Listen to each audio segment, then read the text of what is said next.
3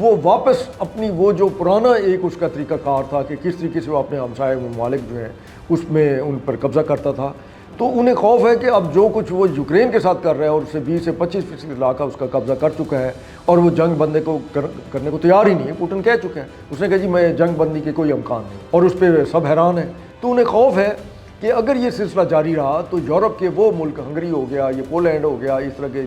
رومانیہ، یہ باقی یا جو جرمنی کا وہ حصہ تھا جو کہ وہ اپنا الگ ہوا تھا اس سے، تو یہ واپس روس جو ہے اس کی طرف بڑھ سکتا ہے۔ تو اس لیے وہ اس مسئلے پر بہت زیادہ حساس ہیں۔ اور یہ جو 3 انڈین کمپنیوں پہ پابندی لگائی گئی ہیں وہ صرف انڈین نہیں ہے، اس میں 12 جو ہے وہ چین کی کمپنیاں بھی ہیں، 3 تھائی لینڈ کی بھی ہیں،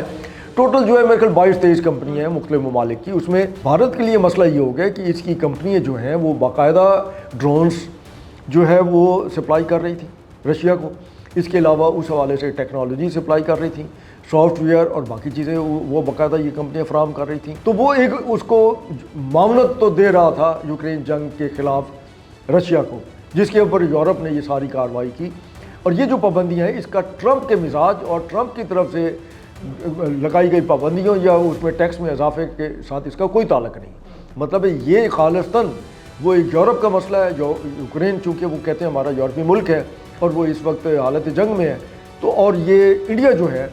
وہ اس کے دشمن رشیا کو جو ہے وہ ایک اسلحہ بھی سپلائی کر رہا ہے، اس کو ڈرون بھی سپلائی کر رہا ہے اور اس حوالے سے ٹیکنالوجی بھی فراہم کر رہا ہے۔ تو اس کی پابندی کی وجہ بنیادی یہ ہے۔ تو سر دوسری طرف راجناتھ سنگھ ہے، ان کے جو ڈیفنس منسٹر ہے، ان کا پہلے بھی ایک بیان سامنے آیا تھا اور اب دوبارہ سے کل وہ گئے ہیں، انہوں نے جا کے جو ان کے نیول کمانڈرز ہیں ان کی کانفرنس تھی وہ اٹینڈ کی ہے، ان سے ملاقات کی ہے، اور اب اس دفعہ دیکھ رہے ہیں کہ یہ جو انڈین گورنمنٹ ہے، بی جے پی ہے، یہ نیوی کو بہت زیادہ ہائی بنا رہی ہے، نیوی کے ساتھ انٹریکشن جو ہے بہت زیادہ کر رہی ہے۔ ابھی ہم نے دیکھا کہ کس طرح سے مودی INS وکرانت پر جاتا ہے، دیوالی کے موقع پر جا کے نیول آفیسر جو ہیں ان سے ملتا ہے، خطاب کرتا ہے، گیدڑ ببکیاں مارتا ہے، جھوٹا دلاسا دیتا ہے۔ تو یہ جو آپریشن سندور کہا جا رہا ہے کہ ابھی ختم نہیں ہوا، ابھی دوبارہ سے یہ شروع ہوگا، اس کا فیز 2 جو ہے وہ شروع ہوگا۔ کیا وہ شروع ہوگا، یہ دوبارہ سے حملہ کریں گے؟ اس دفعہ جو حملہ ہے وہ نیوی کے تھرو ہوگا،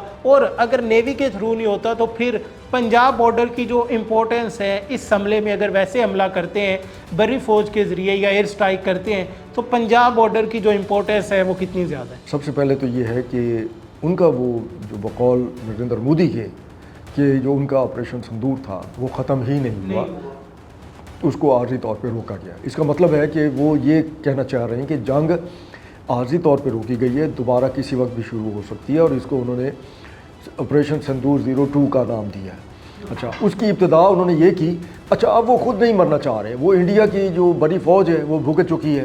انڈین ایئر فورس جو ہے وہ بھگت چکی ہے، بڑی ان کے عالمی سطح پر انہیں شدید ہزیمت کا سامنا ہے، اپنے ملک کے اندر انہیں شدید جو ہے شرمندگی کا سامنا ہے۔ تو اب رہ جاتی ہے نیوی، اور نیوی جو ہے اس کو اگر وہ استعمال کرتے ہیں تو انہیں بھی اندازہ ہونا چاہیے کہ پاکستان کے پاس جو ریسورسز ہیں اس کا توڑ کرنے کے لیے وہ انڈیا سے کہیں بہت زیادہ بہتر ہیں، ٹیکنالوجی کے لحاظ سے بھی اور دوسرے باقاعدہ جو سمندری جنگ کے حوالے سے بھی۔ اگر اس کی نیوی جو ہے اس قدر مؤثر تھی تو وہ جو 4 روزہ جنگ تھی جس میں اس کی ایئر فورس ناکام ہو گئی تھی اور اس کے بہت سارے طیارے جو تھے وہ پاکستان ایئر فورس نے مار گرائے تھے، اور زمین پر بھی اس کے بہت سارے جو اس کے فوجی جانی نقصان ہو چکا تھا، تو پھر اپنی نیوی کو لے آتا۔ یہ صرف آپ مئی سے لے کے تو اب تک 3 مہینوں میں ایسا کون سا وہاں چمتکار ہو گیا کہ اس کے اوپر کوئی بھگوان کی کرپا ہو گئی ہے ان کے بحری بیڑوں کے اوپر کہ اب وہ اس قابل ہو گئے ہیں کہ وہ پاکستان کے اوپر حملہ کر سکیں۔ اس وقت ان کے میڈیا نے تو کہا تھا کہ ملتان کی بندرگاہ پہ بھی قبضہ ہو گیا ہے اور لاہور کے سمندر پہ بھی قبضہ ہو گیا ہے، تو اب وہ کون سی کہانی گھڑیں گے؟ وہ ایک جھانسا بھی ہو سکتا ہے، وہ ایک جھانسا یہ ہو سکتا ہے کہ اب انڈیا کوئی اور طریقہ کار جو ہے پاکستان پر کے خلاف کارروائی کے لیے استعمال کرے گا۔ پہلے انہوں نے استعمال کیا افغان طالبان کو، ان کو انہوں نے $3 بلین کا جھانسا دیا کہ ہم آپ کے 3 صوبوں میں 3 یہ ڈیم بنائیں گے، $1 بلین جو ہے اس پہ خرچ کریں گے۔ اس کے علاوہ نقد رقوم الگ دی گئی جو کہ باقاعدہ انڈیا کے اپنے اندر سے یہ چیزیں سامنے آ چکی ہیں۔ ان کے ایک باقاعدہ جنرل نے کہا ہے کہ ہم نے چونکہ ہم اپنے مزید جانی نقصان برداشت نہیں کر سکتے، لہٰذا ہم نے افغان طالبان کو جو ہے ان کو بلایا ہے اور ان کے ذریعے جو ہے اب ہم نے پاکستان کے اوپر حملہ جو ہے کرایا ہے اس میں افغان طالبان مرتے ہیں. پھر انہوں نے ایک اور بات کی ہے جنرل صاحب نے, انہوں نے کہا جی کہ ہم نے اس کے اوپر کوئی زیادہ خرچہ نہیں کیا, ہمارا جو بجٹ ہے وہ اتنا زیادہ ہے اور جتنے پیسے دے کے ہم نے افغان طالبان کو پاکستان پر حملہ کے لیے راضی کیا ہے وہ اتنے تھوڑے پیسے ہیں کہ اگر ہم بتا دیں تو دنیا ان کے اوپر ہنسے گی, ہمارے اوپر نہیں. اچھا وہ بھی ناکام ہو گیا, اس کا خمیازہ جو ہے افغان طالبان نے بھی بھگت لیا. اب رہ گیا آپ نے یہ پنجاب کے بارڈر کی بات کی, تو انڈین آرمی وہ اب ہمیشہ سے اس کی کوشش رہی ہے کہ کسی نہ کسی طریقے سے وہ پاکستان کا یہ جو حصہ ہے, یہ اس کو ایک سافٹ بیلی کہہ لیں, ہمارا پنجاب کا جو بارڈر ہے وہاں سے یا راجستھان تک کا حصہ جو ہے یہاں سے انویٹ کرے, لیکن اسے کبھی بھی کامیابی اس طریقے سے حاصل نہیں ہوئی. اچھا پھر یہ ہوا کہ 2001 میں جس وقت انڈین پارلیمنٹ کے اوپر ایک فالس فلیگ آپریشن کرایا گیا, ایک بہت ہی ڈرامائی حملہ کرایا گیا جس میں اس کے وہاں کچھ لوگ مارے بھی گئے. اس کے بعد پھر فوری طور پر انڈیا کی 70% جو نفری ہے ٹوٹل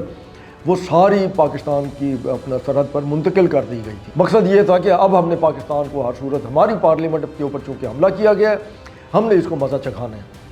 اس وقت صورتحال یہ تھی کہ امریکہ اور نیٹو تازہ پہنچے تھے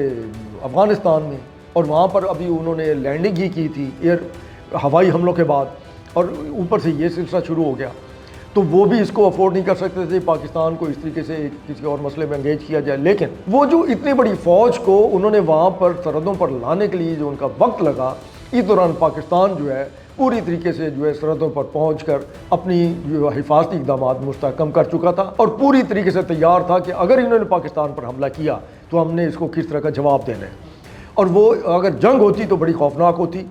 تو یہ ایسا نہیں ہو سکتا کہ پاکستان کے ہمارے جو اپنا اوپر فوج ہے, ہماری اسٹیبلشمنٹ ہے, وہ سوئی ہوئی ہوگی, نہیں, سوال ہی نہیں پیدا ہوتا. انہوں نے بھی ہم تو اگر یہاں اسٹوڈیو میں بیٹھ کے یہ بات کر سکتے ہیں تو وہ اتنے اعلیٰ ذہن جو اپنے جنگی اور اس کے حوالے سے ان کا کام ہی یہی ہے, ان کی زندگی ہی اسی منصوبہ بندی اور وار گیمز ہی میں گزر جاتی ہیں, تو کیا انہوں نے ان کے پیش نظر یہ سارا کچھ نہیں ہوگا. تو انڈیا ہو سکتا ہے کوئی حرکت کرے اپنی عزت بچانے کے لیے, اپنا سندور بچانے کے لیے, جس کو بہت ہی ہزیمت کا سامنا ہے, بہت ہی نقصان ہوا. مطلب آپریشن سندور 2 ہو سکتا ہے, لیکن انڈیا ابھی تک اگر اس نے اس کے اوپر عمل نہیں کیا تو اسے یہی خوف ہے کہ اس کا ریئیکشن جو ہے پاکستان کی طرف سے بہت ہی خوفناک ہو سکتا ہے. اور وہ ویسے بھی ہمارے آرمی چیف جو ہیں انہوں نے پچھلے دنوں کاکول اکیڈمی میں بھی جو ایڈریس کیا اس میں بھی انہوں نے بڑے ہی واضح الفاظ میں اور لاؤڈلی جو ہے وہ انڈیا کو پیغام دے دیا ہے, اور اس کی جو پراکسیز ہیں ہمارے مغرب میں ان کو بھی, کہ اگر پاکستان کے اوپر کسی بھی طرف سے کوئی بھی جارحیت کی کوشش کی گئی تو وہ ایک